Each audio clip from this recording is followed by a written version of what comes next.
morning, everyone, and welcome back to SB Californica. We had a real early start this morning, leaving around 4 a.m.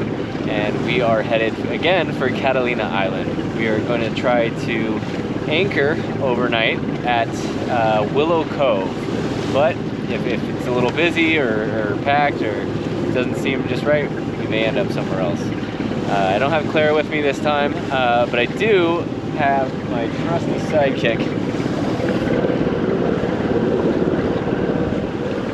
the Jackster. So Clara has to work this weekend, but yeah, we'll see what we end up finding. And yeah, Jack's an excellent bird watcher, so I'm sure we'll find some good stuff.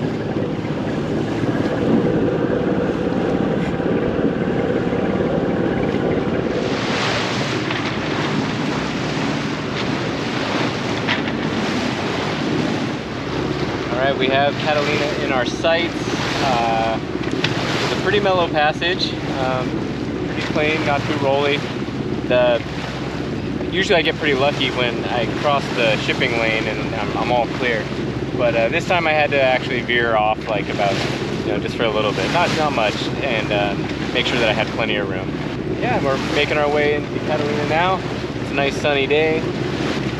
We're headed towards the White's Landing complex. Right south of that, we're in Toyon Bay, and right above it we're trying to see if we can anchor at Willow Cove. Last time I was there was a larger boat that was on a single hook, and so it kind of claimed the whole anchorage. But yeah, if not, if there's somebody else there on bow and stern, we will as well. And yeah, we'll see how it goes. If not, we'll cruise up a little bit further and see where we can end up. But no real plans, just cruising and enjoying the day. Jack's down below sleeping. He's a lazy bulldog.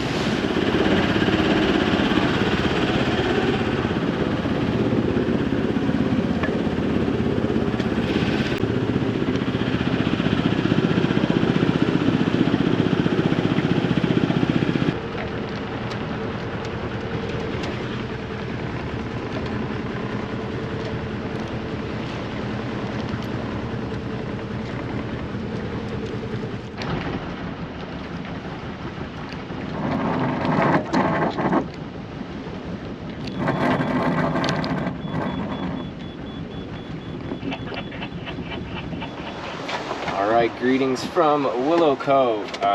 So we're on the hook now. I'm super excited. I've been wanting to check out this anchorage. I've driven past it, going from White's to Avalon, and saw that there's a little campsite here and kind of a little canyon that tucks up back behind there.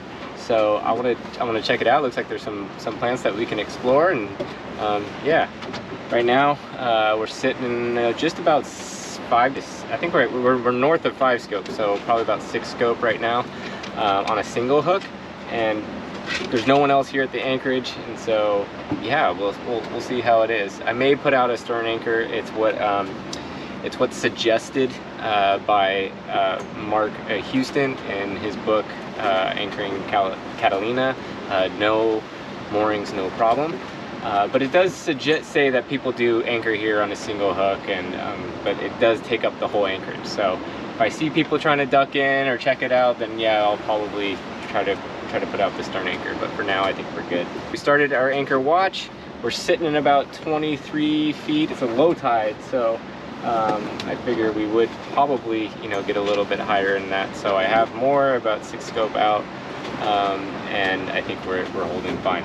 So we'll sit here for about an hour, and then I'll inflate the inflatable kayak and we'll row ashore.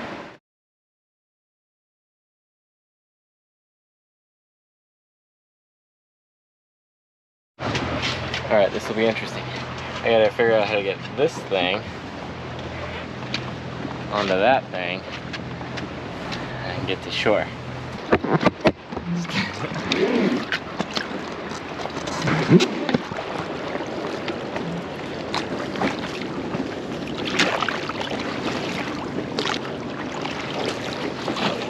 On you, right?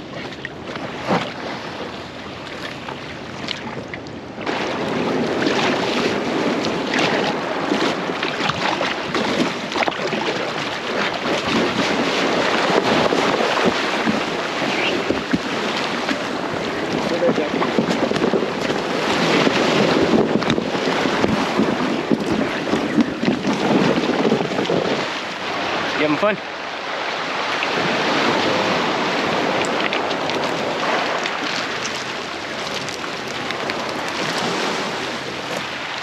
Well, the swell's coming in, but we were able to make it on shore all right. Kayak did fine. I met the guys on shore that are camping. They actually work, looks like the San Diego Zoo, so, and plant people as well, so pretty cool. I'm letting Jack just run along the coast. He's doing all his business. Pretty cool. So tomorrow I'll probably come in and do an exploration. I told the guys that I'd do that, so not to bug them.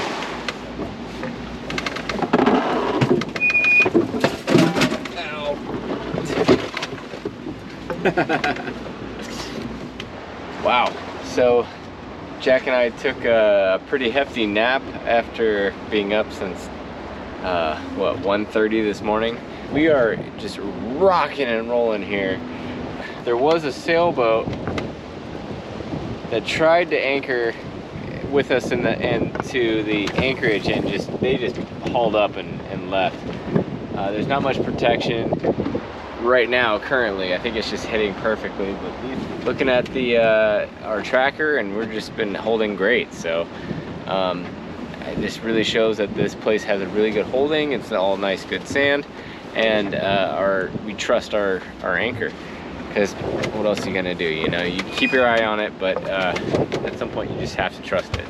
But I'm gonna make some freeze-dried, I don't know, chili mac or something like that. We have so much freeze-dried food. We're like freaking astronauts here.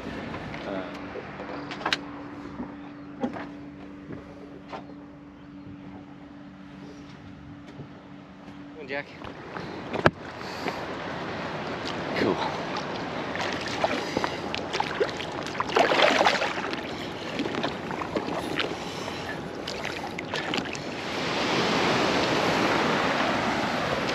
All right, so here we are at Willow Cove. So far, I haven't seen any willows. First assessment of the site, or of this cove. The habitat type, you have the coastal bluffs, so you have a lot of that Dudleya, the succulents along the sea cliff. I see a lot of island woodland. So we have some Toyons, we have a lot of those cherries that we saw in the last video, which I'll put a card right here. And yeah, we'll go see what we can find. A plant that's pretty widespread throughout Southern California. This is lemonade berry, or Rhus integrifolia. And it has a real thick leathery leaf. It's got real thick stems. This plant is just real tough as nails. And so it can handle the salt spray. It can handle you know, the real dry succulent, or the real dry areas here on the beach. And very low water, if any, really. This is nice and established and is able to just live year round.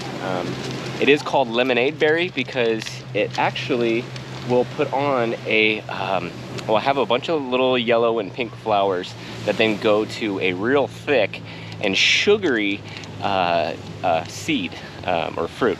And that can be used in teas, and it makes a real sweet kind of lemonade type of drink. So that's why it's called lemonade berry. So my last visit to Two Harbors, we hiked over to a place called Cherry Cove. And why that is called Cherry Cove is because it's an island woodland that's dominated with this species, this tree right here. This is called Catalina Island cherry. It's native here to the islands and only occurs here on the islands. But really prominent here on Catalina. So this is Prunus ilicifolia, subspecies Lyonii. And as I said, it is a native cherry. And in that video last time we were there, it didn't really have many cherries on it. I thought it was just a real dry year, but this cove seems to have a good abundance of these native cherries. So you can see that it has this abundance of fruit on it. It's a big, like you would see, a cherry. It is a prunus in that stone fruit family. And so yeah, it occurs right here, a native cherry on Catalina Island. On the mainland, this plant is really only about 10 feet tall at most, maybe 12. And it has way more spiny kind of leaves to it to prevent it from being eaten by other herbivores. But they don't occur with native herbivores here on the island, so they evolved and we're able to be released from that pressure and get much, much taller. And so this tree can actually get up to like 40 feet in height. So it expresses that phenomenon that occurs on islands called island gigantism. But really cool that we were able to see the fruits here. Real deep red into like the real, you know, maroonish prune, plum kind of color, or like a deep dark cherry. So real cool. Prunus lyonii, or Prunus ilicifolia, subspecies lyonii, the Catalina Island cherry.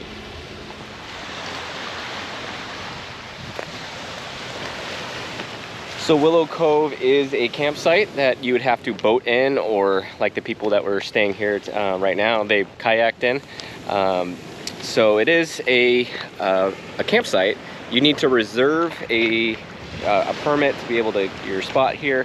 I think it's either on Catalina Island Conservancy's website or possibly the Catalina Island Company. I think it's Conservancy, but I'll put a link in the description to do that.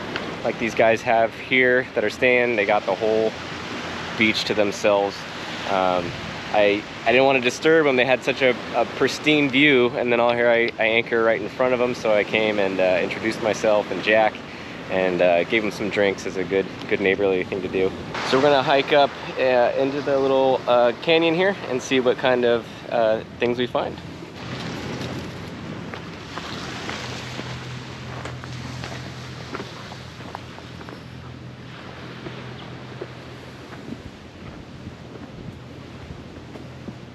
So there is a better campsite, so you can set up a camp as these guys did.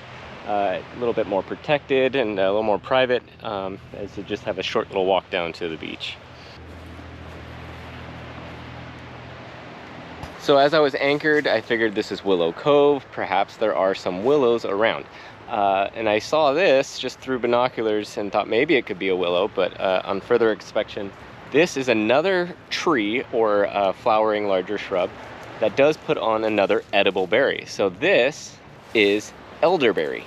It's also known as Sambucus nigra, subspecies caerulea. It's been called Mexican elderberry or blue elderberry, but it is a native berry producing tree. It does put on real umbels, and I showed this I think in the trestles video, which I'll put a card right there. And this tree will put on a large umbel of flowers that pollinators really like. A lot of those swallowtail butterflies really like this plant, and many others. A lot of the native bees really like this plant too. But it puts on a blue little bunch of berries, and birds really like those. And so really cool tree. I have it in my yard. I love it. But here it is at Willow Cove. So we're here at Willow Cove, and the next cove over is called Toyon Bay. And why that is because of this tree that's a little bit dominant over there. This is Toyon, or Heteromeles arbutifolia. And it's one of my favorite trees. It's also called Christmas berry because all these flowers you're seeing right now that are maturing into fruits will be this real deep red bundles of fruit. Around the holiday season, you'll see this just in full berry. That is a real important bird plant or bird tree because it produces a lot of berries during the winter time. So for migratory birds coming through that are fruit eaters, this is a huge source for those species. But a really cool evergreen tree. I love it in my landscape and in my yard because it provides a lot of flowers through the spring and summer. Like I said, evergreen, so it doesn't go dormant. It doesn't drop its leaves. Real deep color. It's really adaptable to different soil types and watering, real low water. But it also gives that berry, so you have this seasonal interest throughout the year with it. So here it is at Willow Cove, Heteromeles arbutifolia, also known as Toyon. So this is interesting. So this is called Willow Cove, and what I see here is a stand of what's called Baccharis salicifolia, also known as mule fat. So mule fat, or this Baccharis, is very willow-like. So I don't know if there was a different willow or they were calling this and may have a common name of willow, but this is actually mule fat. And there are a lot of different willows in the genus Salix. So I was expecting to actually find Salix laciolepsis, which commonly occurs with mule fat in this type of riparian habitat. You can see the stream or the seep right here behind me. Real interesting. I'm wondering if this is what they're referring to when they say Willow Cove, because currently I'm not seeing really any Salix, but I am seeing mule fat. Maybe we'll call it Mule Fat Cove here on out.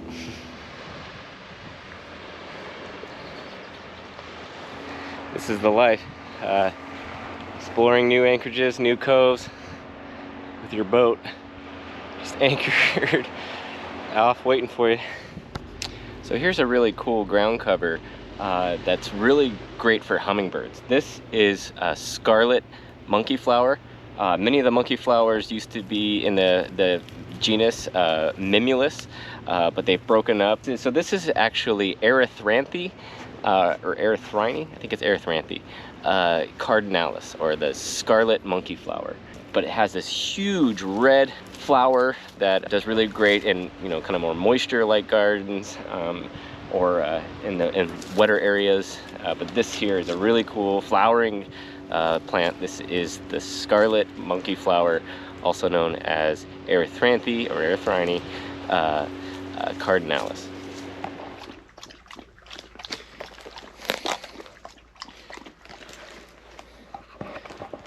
All right, so we did find some fresh water for the seep here as we hiked in a little bit. Like I said, you see a lot more of that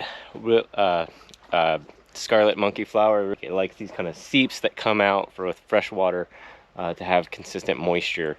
But great plant, Erythranthe or Erythranthe cardinalis, scarlet monkeyflower.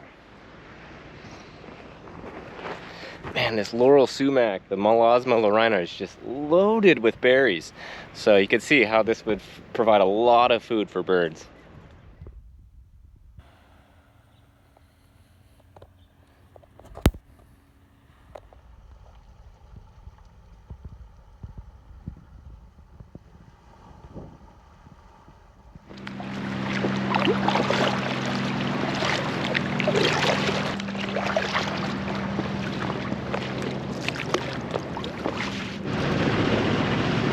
So we've hauled up anchor and we are making our departure for Dana Point.